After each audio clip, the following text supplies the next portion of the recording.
Précédemment dans The Historians. Thackeray n'est ni un chirurgien massivement bon, ni massivement mauvais. C'est quelqu'un de professionnellement pertinent et de moralement ambigu.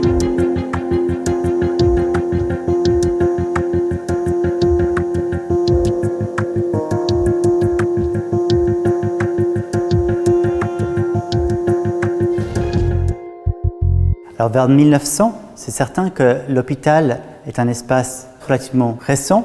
L'hôpital moderne date à peu près de la deuxième moitié du 19e siècle. Et un bon exemple de cette innovation dans cet hôpital est le cas des ambulanciers, qui sont présentés comme des figures avec des fonctions multiples. Ambulance. D'accord.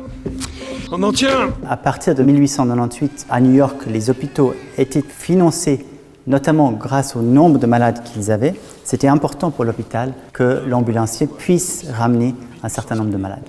C'en est un qui sera en chambre privée quelques semaines et qui paiera sa note à la fin sans broncher. C'est un joli coup. Ça en fait deux de plus pour Cléry. Il est certain que l'ambulancier a un rôle économique. Ce qui est moins sûr que ce soit aussi important que le montre la série, dans la mesure où le coût payé pour chaque malade est vraiment faible. Il bouge plus. Si, il bouge, lui. Ouais. Mais c'est évident que la figure de l'ambulancier est quelqu'un qui n'a pas de formation particulière, qui est débrouille et qui doit apporter à l'hôpital des malades. Dans la série, la figure de Tom Cleary est une figure très intéressante parce qu'il montre un peu les limites du système, puisqu'il faut ramener des malades, donc il va les chercher, il va peut-être se battre pour. Il va aussi gagner de l'argent.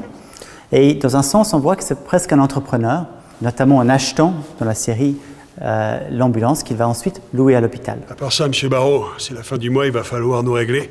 Avec ces 7-là, ça fait 22 en tout à $0,25 pièce, ça fait 5,50 que vous me devez. Alors le personnage de l'ambulancier est un personnage qu'on ne trouvera pas tellement dans des livres d'histoire, et c'est peut-être là une spécificité de l'approche des créateurs de The Nick, c'est qu'ils se sont basés sur des photographies. Et une des photographies dont parle Jacques Amiel est une photographie qui représente deux ambulanciers. C'est à partir de cette image qu'ils ont eu l'idée d'un rôle possible. Alors la carte postale en question vient certainement de la collection Burns, qui est aussi un ophtalmologue, mais qui a servi pour The Nick de conseiller historique. À partir de là, les créateurs de la série ont travaillé pour reproduire l'identique des salles d'hôpital, mais aussi la salle d'opération, qui est basée sur le modèle de John Hopkins.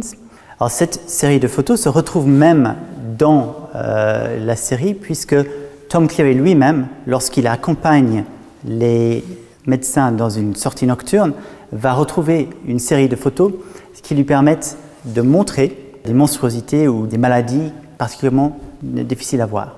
Mais le détail des photographies est aussi quelque chose qui a permis aux créateurs de la série de regarder en tout cas autrement que l'historien universitaire, dans la mesure où il peut voir des détails, il peut voir un point de vue ou des personnages qui sont autrement absents de l'histoire.